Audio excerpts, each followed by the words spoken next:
Instructions. You will hear a number of different recordings, and you will have to answer questions on what you hear. There will be time for you to read the instructions and questions, and you will have a chance to check your work. All the recordings will be played once only. The test is in 4 sections. Write all your answers in the listening question booklet. At the end of the test, you will be given 10 minutes to transfer your answers to an answer sheet. Now turn to Section 1. Section 1. In the first part of Section 1, you will hear the announcement of tonight's TV programmes on Radio 4. As you listen to the announcement, fill in the form with the information you need. Now you will have some time to look at questions 1 to 6.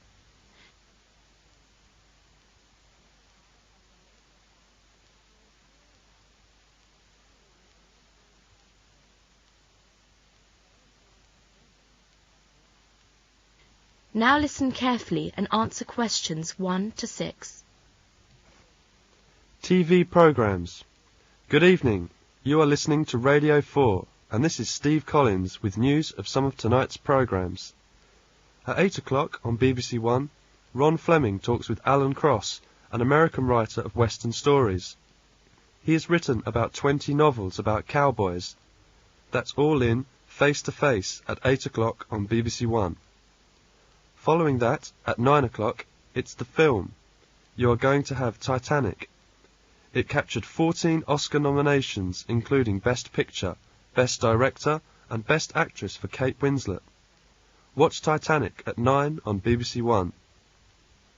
On BBC Two, at 7:30 tonight, Sports. That's the live coverage of football between England and Germany.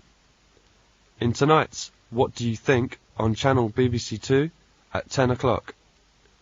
Selina White talks with Dr. George Douglas from the World Wildlife Fund about his special study of elephants in Africa. So that's What Do You Think? On BBC Two. Turning to ITV at 10:15, Ian Black investigates the life and music of Jan Silibulus in tonight's Sounds Around. And after that, the Edinburgh Symphony Orchestra will give a performance of his music. Sounds Around starts at 10:15. Finally, on Channel 4 in tonight's Holidays, Cliff Timpson looks at holidays in China. During the programme, he'll interview some people who have visited the country and a travel agent from London who is organising a package tour to Tibet of China this summer. If you are interested in somewhere different for your holidays this year, watch Holidays at 9:30 on Channel 4. In the second part of this section, you are going to hear some news on Voice of America. Look at questions 7 to 13.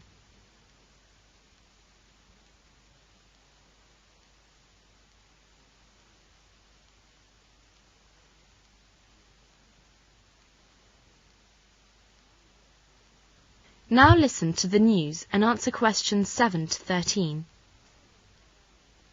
You are listening to Voice of America. Good afternoon. Here are the news at 5:30. News headlines. El Nino-driven tornadoes killed at least 39 people in central Florida. More than 200 dead in crash. Jury sides with Oprah. Annan signs deal with Iraq. Darkness amid daylight. El Nino-driven tornadoes killed at least 39 people last night in central Florida. Many houses were destroyed.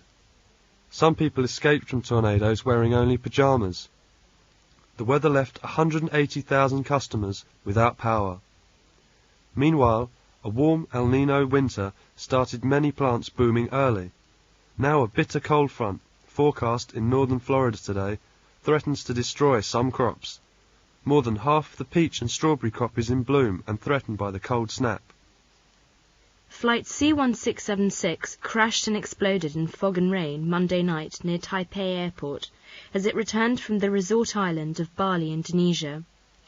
All 196 people on board, 182 passengers and 14 crew, died, along with 7 people on the ground. It was the worst crash ever in Taiwan. Most of the dead were Taiwanese tourists returning from Bali. Several Americans were reported to be among the dead. It was unclear what caused the crash. A China airline official said the flight data recorders had been recovered and sent to the United States for analysis. Jury slides with Oprah. A jury today rejected a lawsuit by Texas cattleman who says Oprah Winfrey Show about the dangers of mad cow disease caused the market to plummet and cost them millions of dollars. Miss Winfrey, a famous talk show host, has won the legal battle against Texas cattleman. The cattleman has sued her on April 16, 1996 episode of the Oprah Winfrey Show that they said gave the false impression that American beef spread mad cow disease to people. Annan signs deal with Iraq. UN Secretary General Kofi Annan signed an agreement with Iraq on the standoff in the Persian Gulf and presented the terms to the UN Security Council. But US forces continue to strengthen their presence in the Gulf. Darkness amid daylight. The shadow of the moon swept across the earth at 1,200 miles per hour. Folks in the Caribbean had their tanning time interrupted for about 4 minutes during the eclipse. That's the end of section 1. You'll have 30 seconds to check your answers.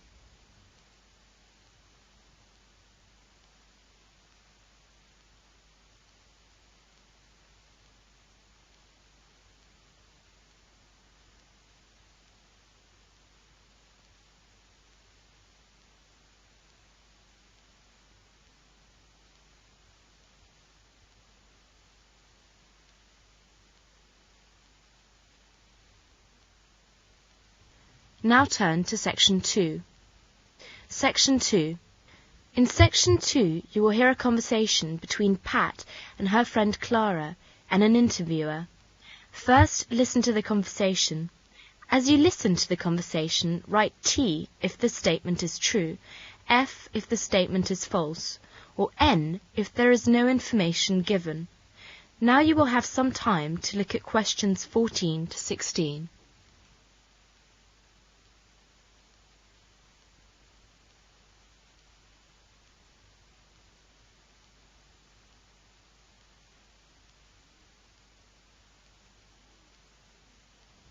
Now listen to the conversation and answer questions 14 to 16.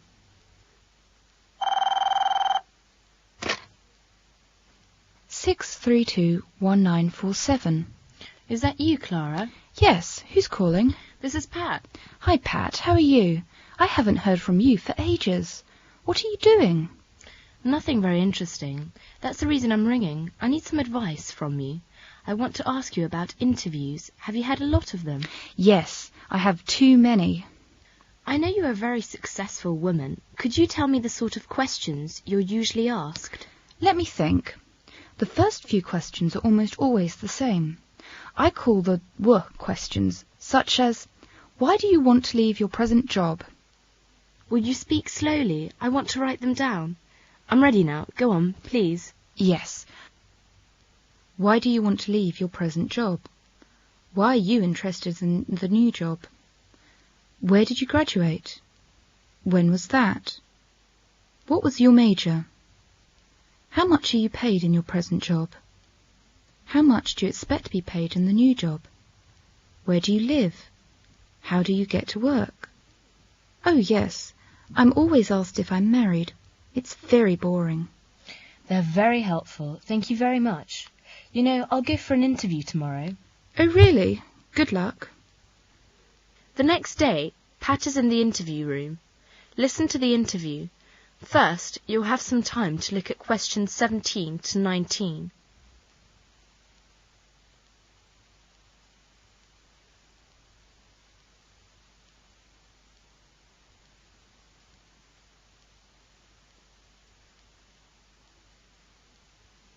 Now listen to the interview and answer questions 17 to 19. Hello, you must be Miss Liu. Yes, Pat Liu. I'm Roger Evan. How do you do? Won't you sit down? Thank you. You're applying for a position as a research engineer, is that correct? Yes. Why are you interested in this job? I like to do research. I think it's a challenge for me. It will give me lots of room for initiative. Where did you receive your bachelor's degree in mechanical engineering? From Leeds University. Oh, that's an excellent engineering school. And you are there now, working on your masters? Yep, I am. And for the past 2 years you've been working as an auto mechanic? Yes, I was working part-time. So you're not presently employed? No. I was working at the job up until a week ago. I no longer have that position. Could you tell me why you want to leave that job now, rather than waiting until you have finished your degree? Well, I was dismissed from the position. I see. Could you go into some details for that for me? Well, I'm not willing to file a lawsuit, but the manager had received a customer complaint about having a woman mechanic. In fact, he hired a man to replace me. So you believe it was a case of sexual discrimination? Oh yes, I do. But it's very difficult to prove. Yes, it would be. We're fortunate here to have a fair administration. I suppose it has something to do with our new president, Miss Lewis. Miss Liu, how much do you expect to be paid in the new job? Well, that's the end of section 2. You'll have half a minute to check your answers.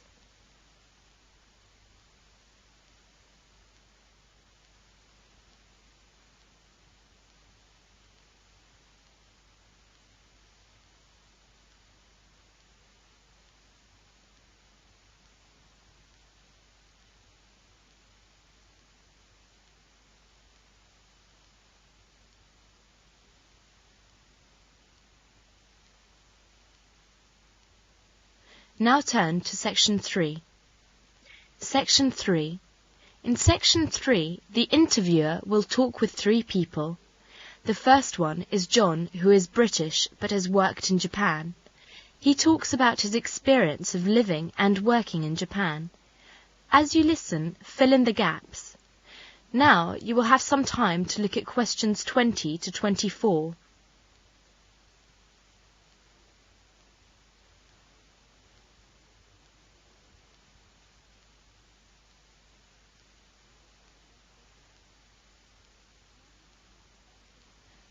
Now listen to the first interview and answer questions 20 to 24. Good morning, John. You've been in Japan for quite a long time now. What differences do you notice between the 2 countries? I find people are much busier in Japan. They seem to work the whole day, from Monday to Saturday, even in summer. Oh. It's very, very humid and hot, and you need to take showers 3 times a day. Yes, it's cooler in England. That's right. But in the north, it is much colder than England, especially in winter, minus 30 degrees centigrade. I've also found that Japan is much more mountainous than Britain, especially in the north. The mountains are much higher and much more rocky. They are very beautiful. You like mountains? Yes. As Japan is a mountainous country, the cities are more crowded and the houses are smaller. They don't have a lot of space. Are there a lot of tall buildings in big cities? No, not many. Because there are a lot of earthquakes in Japan. So in a way, it's more dangerous to live in Japan because of the earthquakes and the pollution. Thank you, John. Then the interviewer talks with Keiko, a Japanese girl from Osaka. She is studying in Britain. Listen to what she says about Britain. As you listen, answer the questions by writing no more than 3 words for each answer. First look at questions 25 to 28.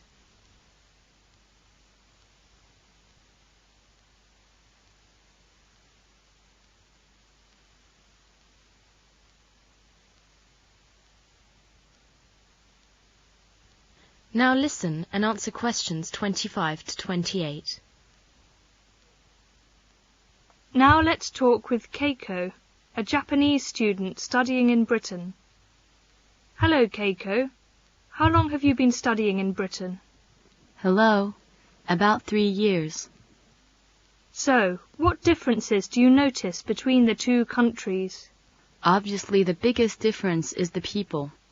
They are rather reserved, rather cold. But once you have made a friend, it's a friend for life. But it usually takes some time. I've got many English friends now. They are quite friendly and sincere. Oh, good. What about their way of life? Well, it's certainly more relaxed here. In Japan, people work a lot harder than you do. Our work always comes first. You have tea breaks that get longer and longer. It's the speed of life, really, that I find rather tiring. What do you think of English food? Well, English food is healthy, but I wouldn't like to have it every day. It's rather, I wouldn't say dull, but too bland for my taste. What about the English weather? It's very changeable. It's cooler here in summer. When the sun's shining, it's very pleasant indeed, with green parks, trees, very beautiful. I don't like winter in England. It is very depressing, especially when it drizzles. In fact, I love this country. Thank you very much. Now the interviewer talks with Peter, who is American but has been living in Britain for 7 years. Listen to what he says about Britain. As you listen, complete the notes by writing no more than 3 words in the space provided. First, look at questions 29 to 32.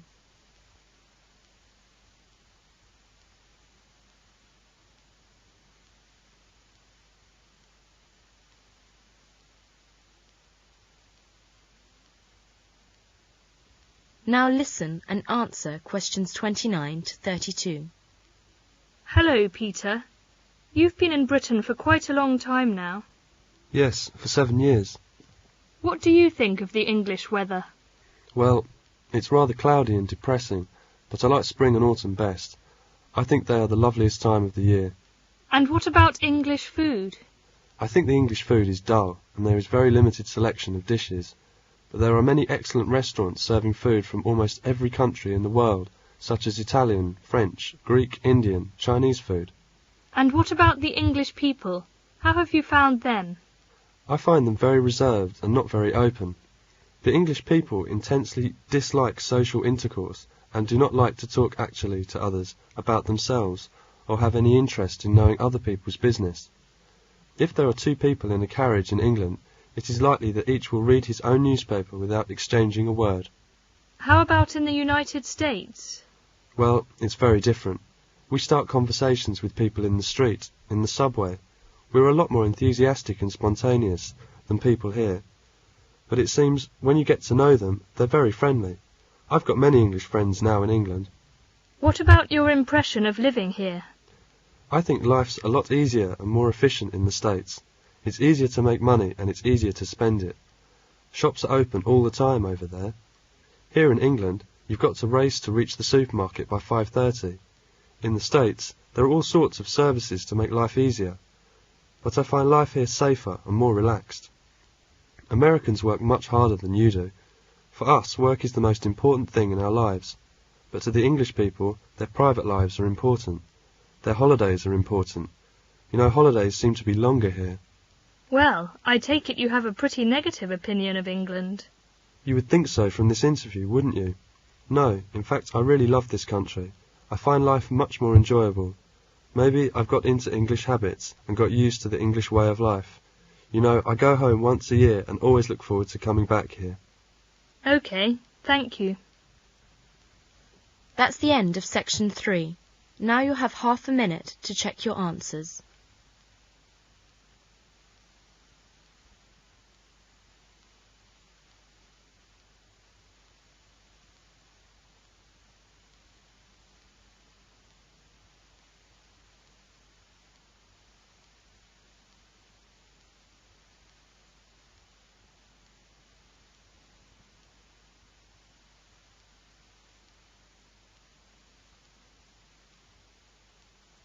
Now turn to section 4. Section 4. In section 4, you will hear a talk about language families and answer questions numbered 33 to 41. First, you'll have some time to look at questions 33 to 41.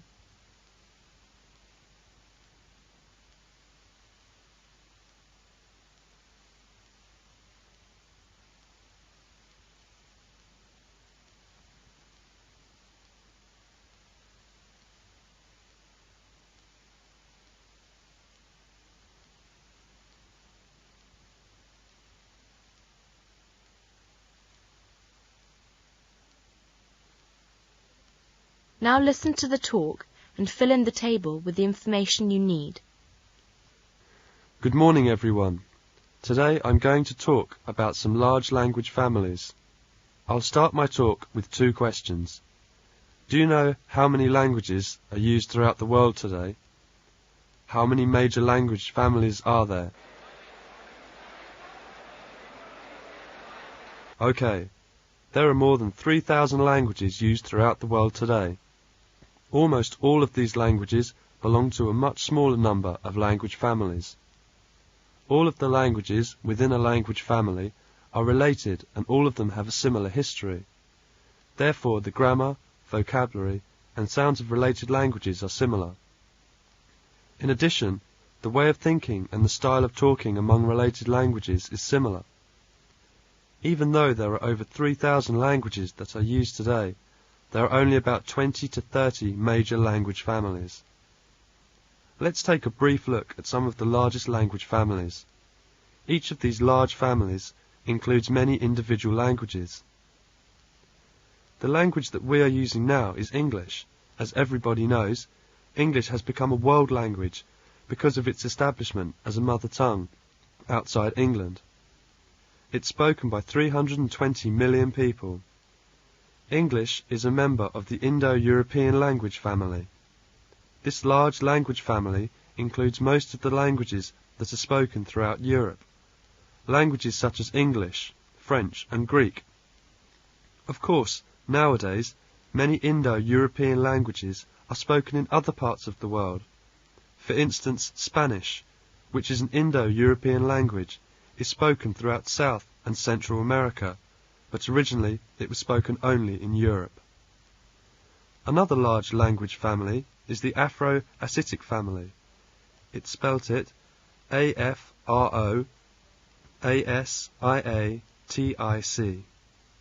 The Afro-Asiatic family includes most languages in the area of North Africa. Languages such as Arabic, which is spoken throughout the Middle East, and many of the local languages of the Sahara Desert region, such as Hausa, are members of the same family. Another large family is Bantu, B-A-N-T-U. Bantu includes most of the languages spoken in Central and Southern Africa.